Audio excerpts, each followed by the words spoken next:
Hey guys, and welcome back to another video. In today's video, we're going to be talking about the Italian game, one of the most popular openings for white in chess. And as you guys already know, I like teaching openings in a very simple and easy way so you can get a grasp on the main ideas of the opening and start playing it right away.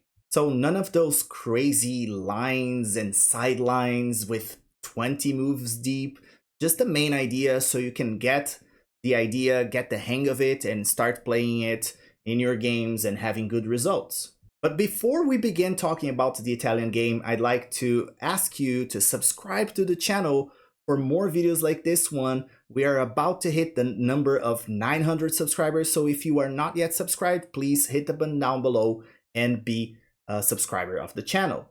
But let's get right into it. So of course, it all starts with e4. If you're playing white, you can play the Italian game. It's a very popular opening. It's an opening played on every level, so you might see grandmasters playing this, you might see amateurs playing this. It was probably the first opening that I took a look at when I started playing chess, so it's an opening that is very good for starters. And this is something that a lot of other masters say too. Some say that it's a very complex opening. Hikaru, for example, says that this is a very complex opening, not for beginners. But some other masters says that it's a good opening for beginners. The idea is we're gonna get the main ideas of it and we can play it in our games. So it all starts with e4, opponent plays e5. We play knight to f3, developing our knight, preparing to castle, knight c6, defending the pawn. And then we play this move. This is the characteristic move of the Italian game, right? Bishop to c4, hitting this square here, right? This weak square that is the first weak square right from the start, the square of f7. So our bishop is aiming here. In some variations, people like to play that fried liver attack, attacking here. Not the case in this situation, but we could go for that in a possible idea here, but it's not what we're going to look for here. The most common replies from black are developing the knight or the bishop, which are probably the most common ones, and then actually also playing the move d6 here, which is also possible to reinforce this pawn and all that. So what we're going to look here, we're going to take a look at the most common responses, the most common being bishop to c5 right away, which is probably the most common answer here by black. They are playing like a mirrored game here, so bishops are, pretty much developed in a similar way. What we're gonna do here is we're gonna go simple, very easy and simple. There are many variations we could go for here in the Italian game. There are many possible ways, but the easy and simple way is to just play d3. You're going to solidify your pawn structure here, so you have a really nice pawn chain. Your bishop's outside of the chain, so you can castle next move if you want. And it's easy to develop your other pieces. It's easy to develop your knight here. You can even move this pawn here and develop the knight right here. There are many possibilities here. It's a very simple opening where you can castle very quickly. You have your pieces developed. Very good center here.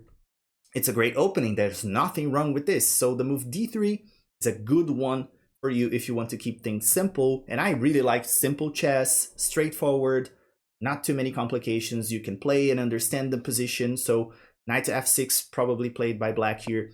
You're going to go ahead and develop your knight to c3 like I told you. It's a possibility. You could go for c3 instead of knight to c3. It's another idea that is possible. h6 here played by black to prevent any infiltrations, right? So the bishop can't come here. The knight can't come here. It's a move that black might play. You're going to do the same things because you want to prevent maybe this move in the future, or maybe this move, something that you don't want to see. So that's why you're going to play that as well.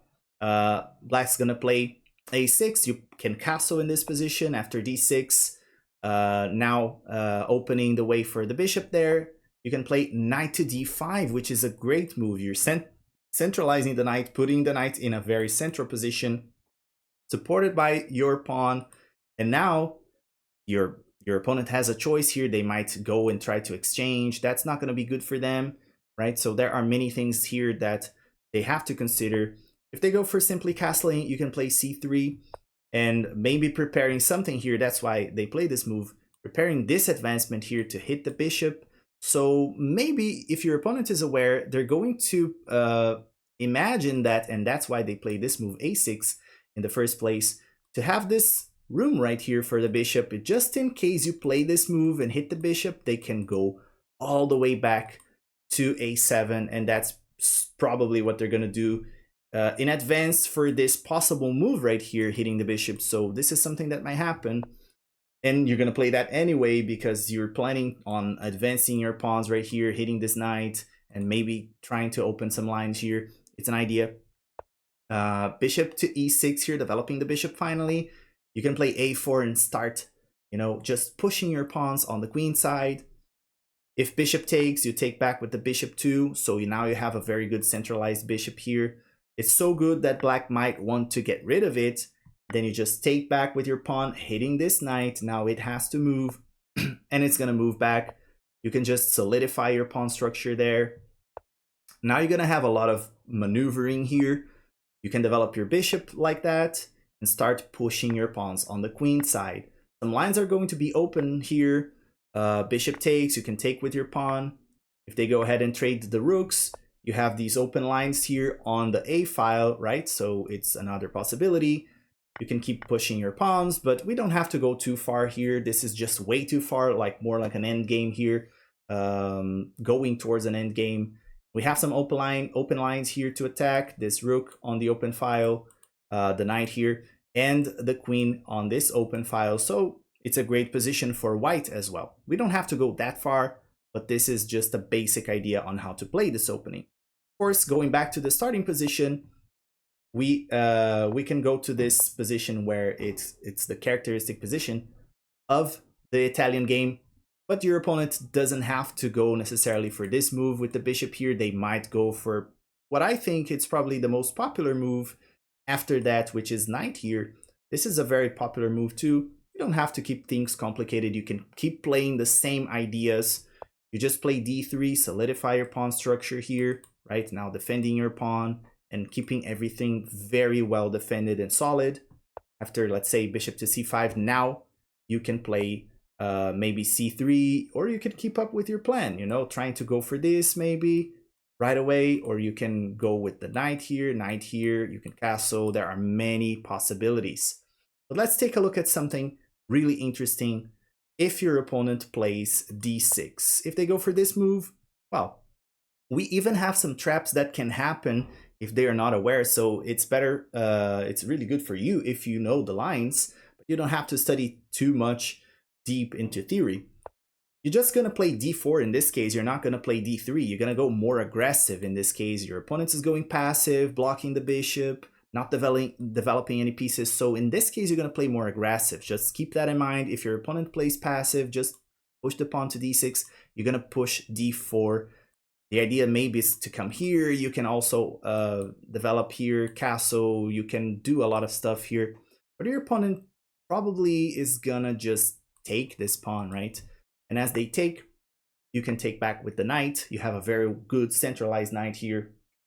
Your opponent might develop the knight now, trying to hit this pawn, but you're going to play a trick here. You're going to say like, oh, oops, my pawn, right? Just like Eric Rosen say, oh no, my pawn. You're just going to castle here, pretend you don't know what's going on, or pretend you're blundering a pawn, and your opponent might think like, I'm going to gobble this juicer.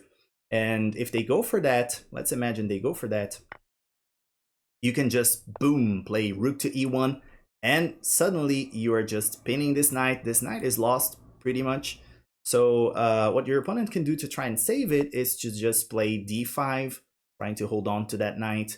But that's not going to be enough, because you're going to trade this knight right here. You just take it, and you are hitting the queen. So they have to react to this. They have no time to capture anything, to do anything. They just have to take this knight because it's hitting the queen.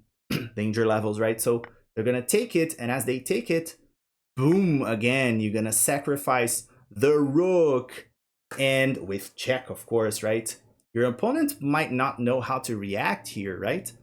So if they take the rook, well, good for you, because in this case, you're just gonna sacrifice another piece. You sacrifice the bishop this time with check, deflecting the king from the defense of this queen, and this queen is gonna be there for the taking. So they're gonna take the bishop, you just go ahead and take the queen, and you are up a queen, right? So this is game for you. You just develop the rest of your pieces here, trade everything, and win this game. This game is yours for the taking, right? Of course, your opponent doesn't have to be super stupid. They might just realize there's something going on. In this case, they're losing, and they just go bishop here to block the check. In this case, you have to remember you have a bunch of things being attacked, so you save your rook in this case and just play rook to d4. Remember, your opponent doesn't have the time to actually go ahead and take this because that's not going to be good for them. So they're going to have to do something else like castle maybe, or try to do something else. And then you have the time to save this bishop from this attack. But always keep in mind, as long as this pin is going on, they can't simply take your bishop here. Otherwise, they just lose the queen. So keep that in mind just in case. Of course, your opponent doesn't have to be super silly when you play castles here. In this position, they might not fall for the trap and take this pawn. They can maybe simply play bishop here, protecting this file, and now they're actually threatening to take this pawn. And in this case, you can keep up with your plan. You can go ahead and play maybe this rook here. You can develop your knight here maybe. You can keep up with the typical moves that we talked about, you know, like maybe developing this knight, playing this rook right here, trying to develop this bishop, and it's good game for you. You have a really good game of chess. You're not sacrificing anything for a silly trap that is your only weapon. This move, castling here, is actually pretty nice. It's a decent move, and it also sets a trap just in case your opponent's not aware. You can, boom, surprise them, and they're probably going to lose material here. It's inevitable. So if you like this video and you want to start playing the Italian game yourself, please remember to like the video, leave a comment down below on something you want to see in the channel, something that maybe I missed in this video about the Italian game.